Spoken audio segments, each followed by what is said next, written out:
I was staying in a hotel in Bangkok. I don't remember the name of it. It was smack dab in the city center. They had an Eagles band that played 5 nights a week out on the patio, reinforcing my opinion that coincides with the Big Lebowski, the dude that I hate the Eagles. I got the job, but they required me to fly to Kuala Lumpur to get my work visa. I had to leave the country because I was an American. I couldn't do it by land or sea. I had to do it by air. Something was going wrong with my jaw. I don't know what. Sometimes it still happens. I don't know what. But it was pretty bad. It was really swollen and painful.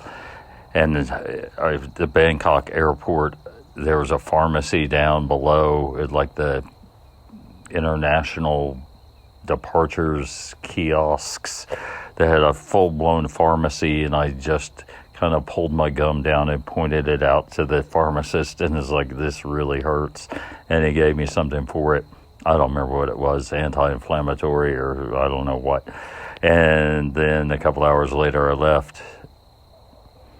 And then arriving in Malaysia, it wasn't any better. It didn't get any better. And I was staying in a room.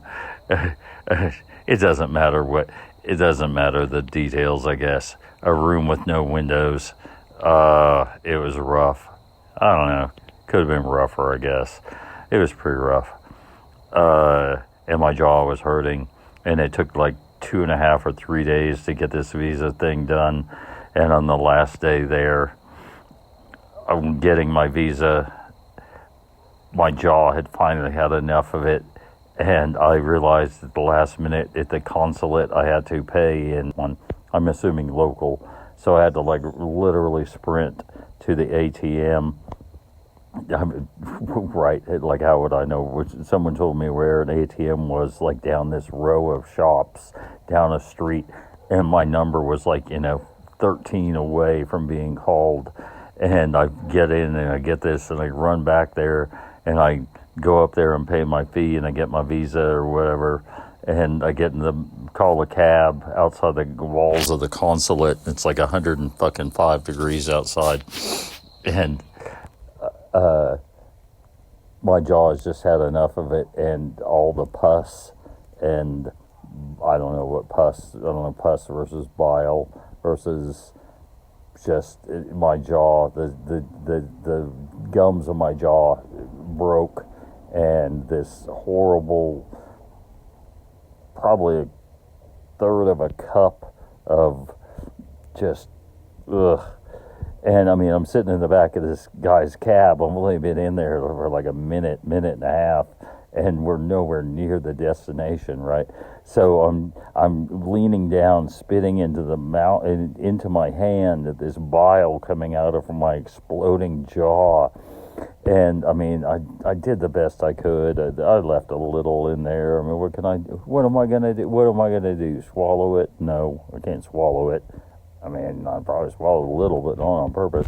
Anyway, it wasn't that long of a drive, I guess. It seemed like a long time. It was miles, that's for sure. Anyway, I get back to my destination, my hotel. I guess I stayed there that night, too.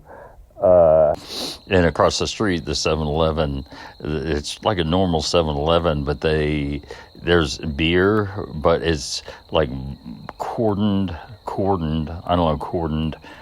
signed.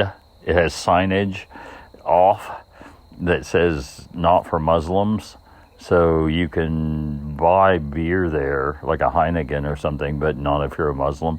And so it was pretty obvious I wasn't a Muslim. But that was another day that I drank the beer. But on that day, I went inside and got a Sprite. And I came outside, and I still had all this backwash of like vile and crap in my mouth from my jaw exploding. And I don't know, Sprite's a good mouthwash, and then spit it out on the street. Right, I was sitting outside the 7-Eleven on a cement block, and I spit into the street my Sprite and bile, and There's a sign that's explicitly the only sign. There's other signs, but this sign only says no spitting. So, but I mean, it felt so much better. I can't tell you how much better it felt after that with my jaw. Man, that thing was a bummer. Holy crap. I don't know what I would have done. Anyway, the job didn't work out, but